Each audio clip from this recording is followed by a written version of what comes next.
El más famoso fue el coronel Oleg Penkovsky, agente de la GRU, el servicio secreto del ejército ruso. Penkovsky formó parte de varias delegaciones comerciales en Gran Bretaña. Por consiguiente, tuvo que viajar con frecuencia a Londres y siempre se hospedaba en el Hotel Londres. Por las noches salía del hotel a escondidas para reunirse con un agente informador británico. Durante años estuvo entregando a los ingleses y a los americanos cientos de importantes secretos rusos, planos, fotografías y documentos. Fue Penkovsky quien en 1961 informó a los americanos sobre las bases soviéticas en Cuba.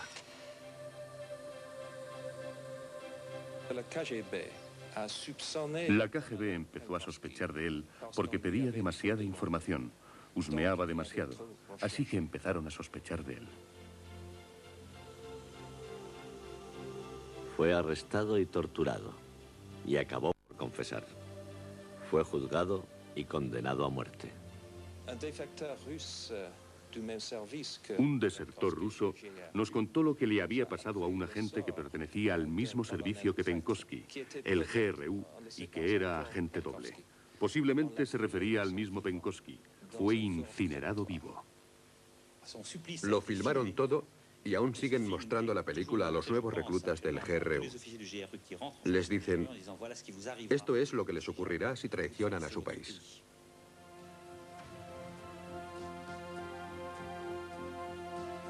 El 15 de abril de 1987, el gobierno francés expulsó a 47 diplomáticos soviéticos. ¿Por qué? Porque uno de los topos franceses que operaba en Rusia los había delatado. Y todavía hoy, este asunto se sigue conociendo como Operación Farewell. Farewell es el nombre en clave de un importante agente soviético del servicio secreto ruso que trabajaba en el cuartel general de la KGB en Moscú. Farewell estaba en la sección T, que se ocupa del espionaje técnico y científico. Por su propia iniciativa, se puso en contacto con el contraespionaje francés en la primavera de 1981. Durante un periodo de 18 meses, Farewell pasó a las autoridades francesas más de 4.000 documentos secretos. Su información nos permitió conocer el alcance de la infiltración soviética en nuestro campo científico y tecnológico. En segundo lugar, nos dio los nombres de todos los agentes que operaban en Occidente y que robaban nuestros secretos científicos y tecnológicos protegidos por la inmunidad diplomática. Todos aquellos agentes fueron arrestados. Finalmente, Farewell también delató a unos 50 agentes franceses, ingleses, americanos y alemanes que trabajaban para los rusos en el mismo campo. Eso nos permitió desmantelar varias redes. Farewell dejó de proporcionarnos información en diciembre del 82. Creemos que fue descubierto y lo mataron.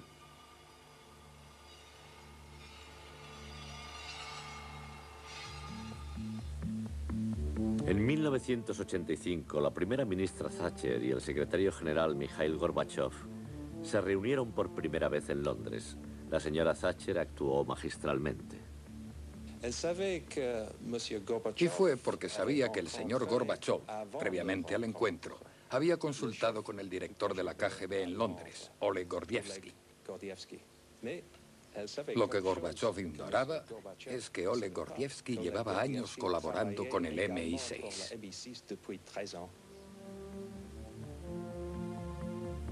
En los Estados Unidos es donde los topos han causado más daños en los últimos años. En Estados Unidos, unos 4 millones de americanos tienen acceso a información secreta, 600.000 a documentos de máximo secreto y 100.000 a toda clase de información política y confidencial. A los rusos les resulta muy fácil reclutar agentes entre tantas personas. Entre 1919, cuando fue creado, y 1980, ni un solo agente del FBI desertó jamás. Sin embargo, en 1980, Richard Miller se vendió a la KGB. Miller llevaba 20 años en el FBI, principalmente en Los Ángeles. Allí conoció a una exótica y hermosa mujer, Svetlana Agorodnikov, la esposa de un tal Nikolai. Ambos pertenecían a la KGB. Apasionadamente enamorado, Miller se convirtió en su amante y accedió a pasarle información de las investigaciones del FBI sobre agentes del bloque soviético. He aquí uno de sus encuentros filmado en secreto por el FBI. Por su ayuda, Miller recibió $50.000 en oro, 25.000 en efectivo y 50 años de cárcel. La traición más grave en Estados Unidos fue la del clan Walker. John, Michael, Arthur y su cómplice, Jerry Whitworth. William Smith, antiguo jefe del FBI en la costa oeste, fue el hombre que los descubrió. El caso comenzó aproximadamente en 1968, cuando John Walker estableció contacto con la KGB en Washington. En aquella época era ayudante de transmisiones en un barco militar. Por consiguiente, tenía acceso a todos los códigos, a todos los equipos de codificación y decodificación, y estaba dispuesto a pasar toda aquella información a la KGB a cambio de dinero. Después de haber servido en la Armada Americana durante 7 años, Walker se hizo detective privado y montó su despacho aquí, en este edificio. Está en Norfolk, donde se encuentra la mayor base naval americana. Como detective privado podía justificar la posesión de equipos sofisticados. En 1975 reclutó a Jerry Whitworth. Habían sido compañeros en la Escuela de Codificación de San Diego en 1970. Whitworth era un oficial de la Marina que trabajaba en un submarino. También era un experto en codificación y comunicaciones. Durante 7 años proporcionó a Walker toda clase de información secreta y sumamente delicada sobre las maniobras de la flota americana en el Pacífico, y especialmente sobre sus métodos para detectar submarinos soviéticos. Walker pasaba la información a su contacto en Washington o en Viena. Gracias a la información que recibieron, los rusos pudieron localizar todos los navíos americanos. Pero en mayo de 1983, Whitworth se negó a continuar. Walker, asustado por lo que la KGB podría hacerle, se buscó otros cómplices. Ya había intentado convencer a su hija, quien se negó a trabajar con él.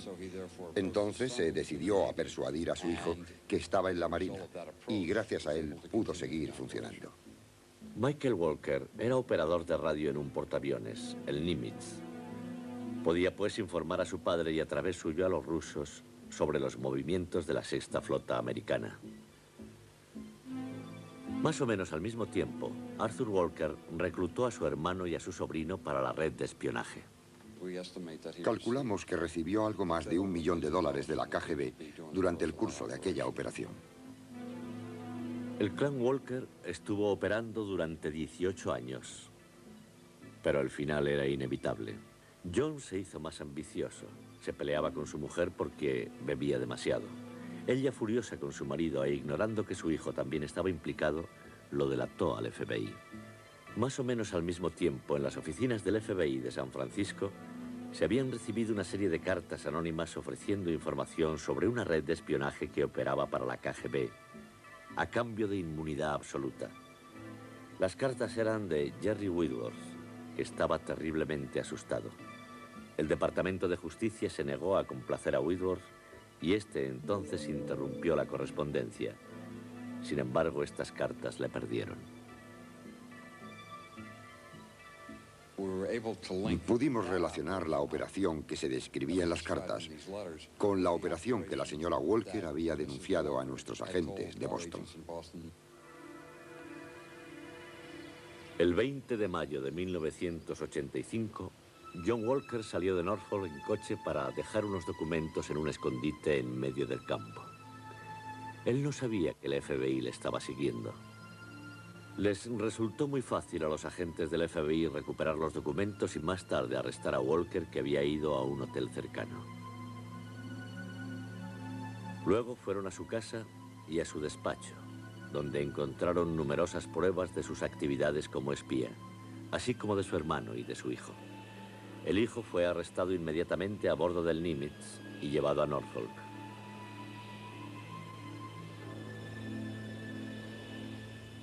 La prueba más contundente contra ellos fueron las instrucciones claras y precisas de su contacto ruso, Alexis Tkachenko, un diplomático de la embajada rusa en Washington.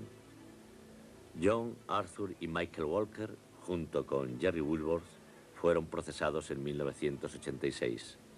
John y Arthur fueron condenados a cadena perpetua y Michael a 25 años de cárcel porque su padre testificó contra Jerry Woodworth a cambio de una reducción de la condena de Michael. Woodworth fue el más perjudicado de todos, 365 años y una multa de $410.000. Todos los servicios secretos del mundo, pero especialmente los de la Unión Soviética y sus aliados, se dedican al arte de la contrainformación. Herbert Rosenstein es el director de la USIA, una agencia de información americana. La KGB tiene la responsabilidad ante el gobierno soviético de participar en un gran número de operaciones de influencia a las que llaman medidas activas. Los medios utilizados para cumplir con esta responsabilidad incluyen falsificaciones, agentes de influencia, publicaciones de historias falsas en los periódicos del país enemigo.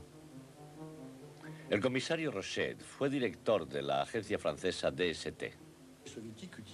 Los rusos gastan sumas considerables, probablemente miles de millones, en sus campañas de contrainformación.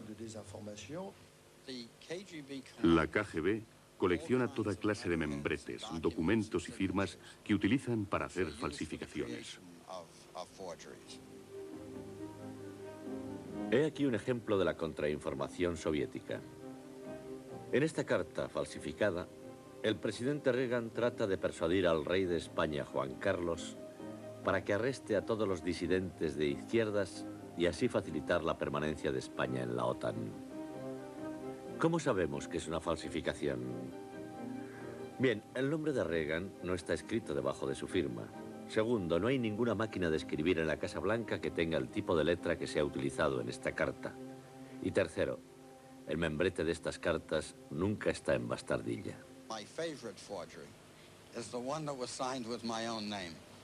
Mi falsificación favorita es una que llevaba mi propia firma, que los rusos habían copiado de un documento auténtico al que tuvieron acceso. En agosto de 1986 apareció una falsificación en la que yo pedía a un senador de los Estados Unidos que se uniera a nosotros en una campaña para desacreditar a los rusos por el asunto de Chernóbil. Cuando comparamos el documento con la carta auténtica, vimos que la palabra copia no llevaba línea debajo, no iba subrayada.